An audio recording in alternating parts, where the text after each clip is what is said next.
Hello guys, welcome to my channel. My name is Larry. Today I'm going to be retouching this image with you. We transform the image from here to here. Let's get right straight into the video.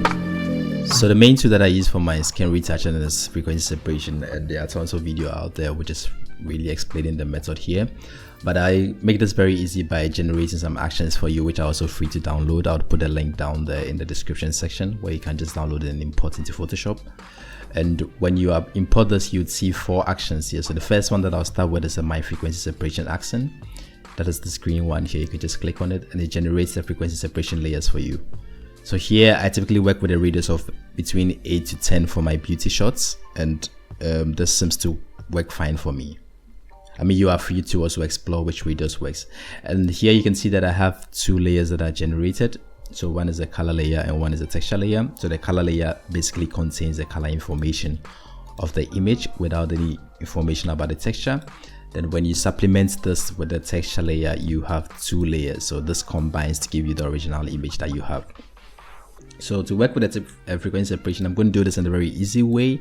Typically, I do the mixing of the colors on the color layer and work on the skin blemishes on the texture layer. But here I'm going to do it a bit differently, in such that I'm going to do the Gaussian blur in such a way that I might not even require the texture layer. Of course, this depends on which image that you're working with, but the image that I'm working with here, it's going to work pretty well, that I might not need to touch anything on the texture layer, and you would see this as well.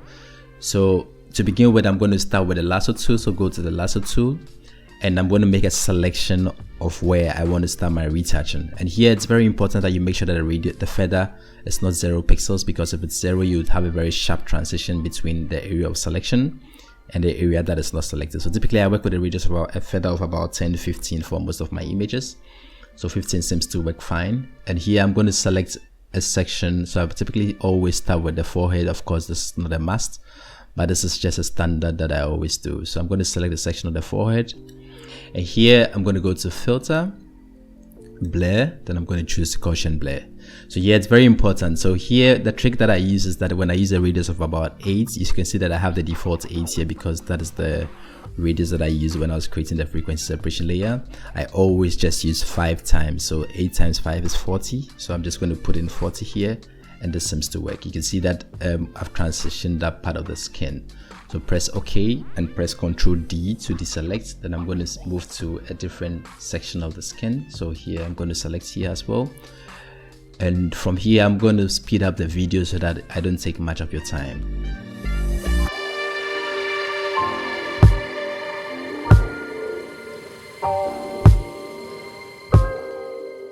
Here I want to make a short pause to explain something to you. If it happens that you are selecting the layer, for instance, if I'm selecting this section of her nose, and you make sure that you make a mistake and you select this section, you can either press Ctrl D to restart this, or what you can also do is to just press Alt. So if you press Alt, you see that the symbol changes to minus, and you can select away the section you do not want. So this will be subtracted from your selection.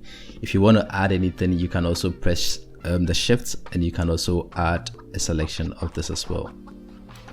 And then here I'm going to do my Gaussian blur. And also the trick here is that there's a shortcut that you can use, which is Alt Control F. So this applies the same radius that you applied in the previous step, and this also makes your work easy. And what you could also do here is you can just select here, right click and choose Gaussian blur.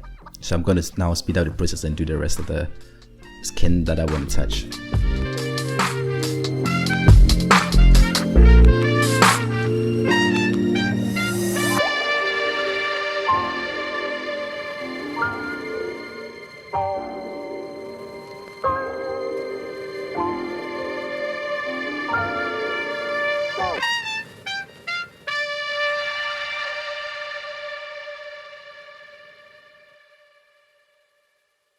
So as you can see, you do not need to use the same radius throughout the image. You can always play with the radius depending on the area that you're applying. So if you see it's too much, you can always change the radius. For instance, in the hand section, 40 seems to work. I can also reduce this to about 30, I mean, depending on the area that you want to apply to.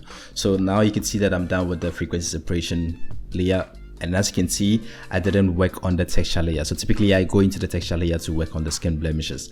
But as you can see, let's look at before This is after. You can see that we have a very solid transformation, the image getting rid of most of the imperfections without even touching the texture layer. If for some reason the image seems not to work with and you still have to retouch some blemishes, like for instance here you can see this section here, assuming this you don't want to have this here and you want to retouch this, you can always do this with the texture layer. Just click the texture layer, select the clone stamp tool by here on the left side, or you can just also press S.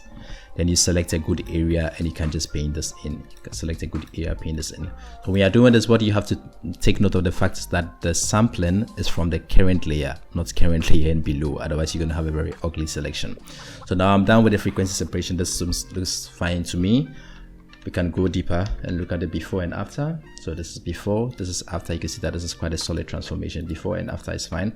I'm going to retouch this small section here. I think I might have missed this. So I'm going to make the small selection here. I'm going to Gaussian blur. Oops. You know why? Because I'm still on the texture layer. So just press Ctrl Z to undo. Select the color layer and apply Gaussian blur. So this is fine. And I think her lip area, this looks fine to me. I don't want to waste too much time here. So Ctrl D, Ctrl 0 to fill the whole image with a screen. And the next thing I'm going to do is to start with my color gradient. So this is where I'm going to transition the image gradually from with respect to the skin tones, right? And how I'm going to do this, so Photoshop comes with a lot of nice photographic toning that you can use in your color gradient. And to access this, I'm going to come down here and just choose gradient map.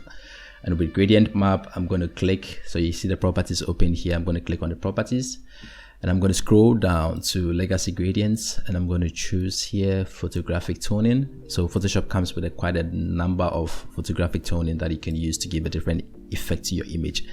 So here I'm going to choose, I think, gold 1. Yeah, this is gold 1. This seems work fine. And I'm going to press OK here and change the blending options to soft light. Then here you see, if you like this effect, you have your image, right? But this is sort of too much for me and this is not what I'm going for. So I'm going to reduce the opacity here to something around 14%. So I'm just, as you can see, I'm going to build up the effect gradually, right? So this 14% seems to work fine here. And the next thing I'm going to do is I'm going to introduce a more brown tone, so a darker tone to the skin tone. So how I'm going to do this is come down here, select black and white, and here we're going to change the blending options of the black and white to multiply. So you can see there's also a very sharp transformation. If this is what you want, this is enough, you can just leave it like this. Okay, this is fine. What I'm also going to do here is I'm going to now invert because I don't want to apply this to the whole image as in with respect to how I want to retouch this image. So I'm going to invert this. So to invert the mask, I'm going to click on the mask here. If it's white, it means that it's applying to the whole image. Anywhere that would be black would mean that the effect is not going to be applied, right? So here I'm going to click down here and I'm going to do Ctrl I, select the mask here and press Ctrl I to invert the selection. Then I'm going to select my brush. So what I'm going to do now is I'm going to increase the size of my brush. You don't see the brush because the size is about 5 here. You can either increase the size of the brush here. I typically like to do this with a square bracket. So with a square bracket, you can increase or reduce the size of the brush. And what I'm going to do here is I'm going to now paint in where I want this effect to be applied. So I'm going to start painting in. I'm going to speed this up so that I don't take much of your time as well. So if you make a mistake whilst painting, you can just press X to toggle between the white and the black here, and you can undo, right?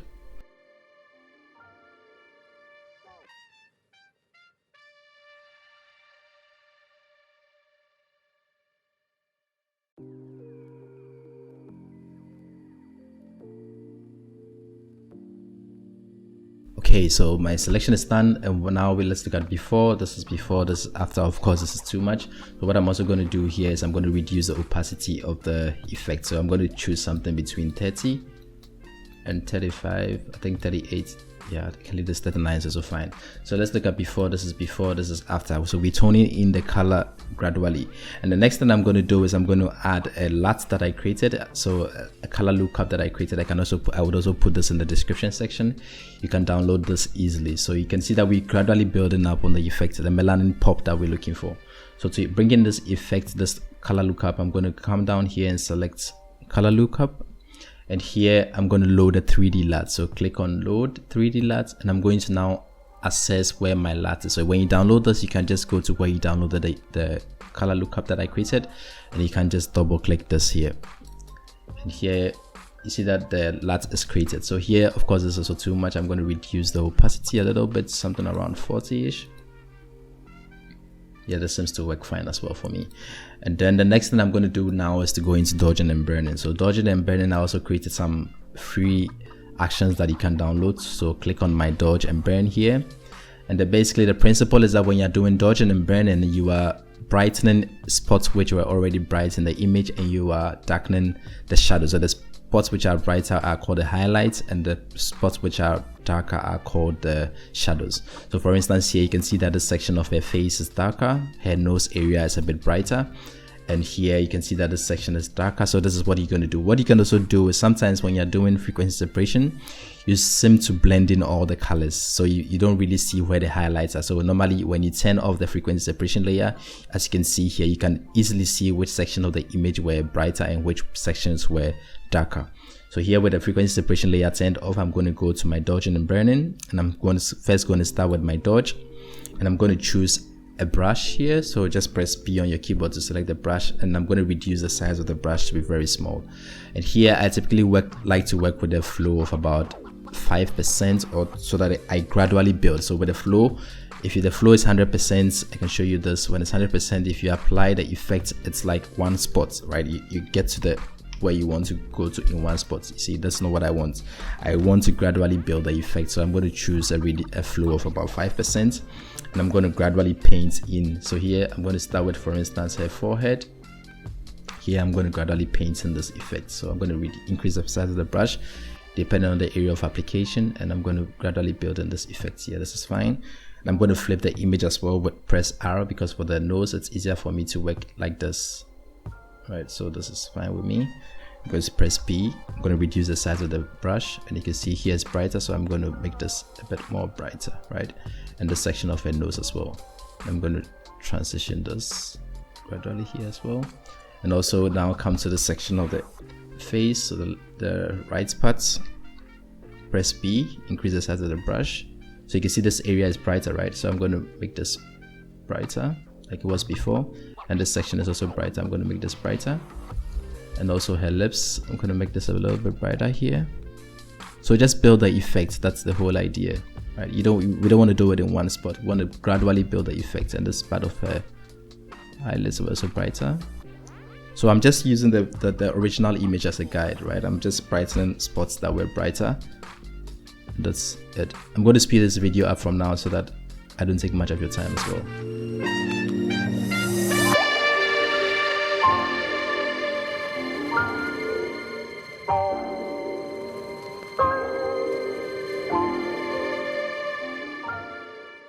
So now I'm done with my dodging, and I'm going to move to the burning layer. So if you want to see where you've dodged, you can press Alt and click on the layer mask, and you can see the sort of skeleton that I created here.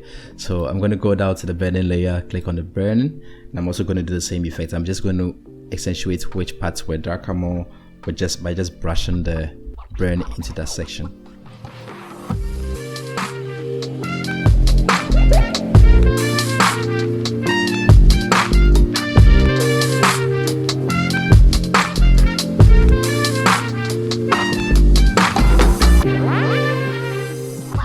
Okay, now I'm done with the burgeon. Now I'm going to turn on the frequency separation layer on back, and you can see that. Let's look at it before. So this is before and this is after. You can see that we sort of contouring the image. This is too much for me, of course. What you can always do is to come down here and reduce the opacity. So when you reduce the opacity, you reduce the effect of the dodging and burning. So what the dodging and burning actually does is just, if you don't have any contouring and shadowing, contouring the image from the shadows and the highlights perspective, the image looks very, very flat, and this is not what you want. The frequency separation sometimes really makes the image looks flat, and this is what we try to restore with the dodging and burning. So you can always reduce the opacity. I always start from 0 and build this up gradually to a point where I think this is fine. So let's look at before, after. This is okay. I can build this up a little bit more. Maybe I just go to 50%. So now this is my dodged image. So this is dodging and burning. So now the next thing that I'm going to do now is I'm going to work on the eye. You can see that the eye is a bit dark here for me, from my perspective. So I can do this by just going to curves, and I'm going to increase the curves layer. I can reduce this to have, I'm going to increase the brightness here completely. I'm going to work on the eyes. So I'm going to go deeper into the eyes, and what I'm going to do is I'm going to now invert the selection by pressing Ctrl I. So select the curves and Ctrl I to invert the selection. And now what I'm going to do here is I'm going to create some strokes, right? I'm going to create some vertical strokes here, and I don't want to apply the effect to the whole eye area. I'm just going to do it in soft strokes, and this for me gives more of a realistic effect, right? So just select the brush, and I'm going to really reduce the size of the brush to sort of like a grain. And now I'm going to paint in the effect. So here I'm going to change the flow back to 100% because at the end of the day I can control this with the opacity. So select 100 here, and I'm going to create in my strokes, so just tiny strokes here. And here I'm going to speed this up as well.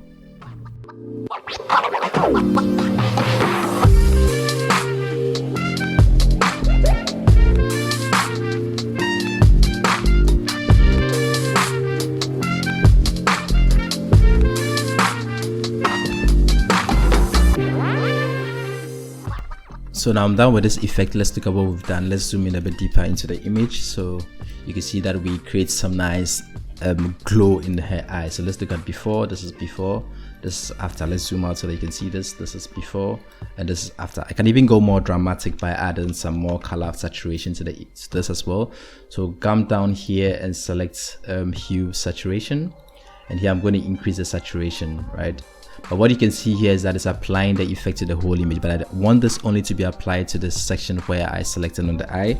So to get this done, I'm going to press Alt. You can see that its icon here changes, so you can see, look down here, the icon changes to down, so that means that it's going to apply this effect only to the layer below. So I'm going to click here, and now you can see that the effect is only applied to that section. I'm going to zoom out here because now it's a bit scary. I'm going to reduce the saturation.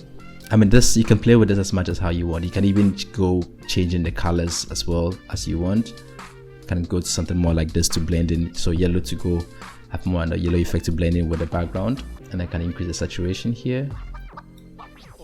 And you can also increase the brightness. I mean, this is subjective. I mean, you can do this as you want, but just for demonstrative purposes, I'll leave this like this. Now this is fine with me. Now the last thing I'm going to do now is to go and add some sharpening to the image. So to do this, I typically use smart sharpen. So I'm going to create a visible stamp layer by pressing Ctrl Alt Shift E on the keyboard. Another way you can also do this is, if you're not comfortable with keyboards, you can create a new layer here. I think my layer section is too small. I'm going to bring this up exactly. So I'm going to create a new layer here, go to image, then go to apply image, then it's going to create a visible stamp layer. Make sure that you have multiply here, merge layer, and just press OK. So you have a visible stamp layer. And here what you can also do is you can convert this to a smart object. So I'll show you why we converted this to a smart object, so that if we see that the effect of the sharpening is too much, we can always reduce this. So I'm going to come down here, go to filter, sharpen. I'm coming down to smart sharpening. So I always try to use a different sharpening effect so that you can always learn different ways of doing different things in Photoshop.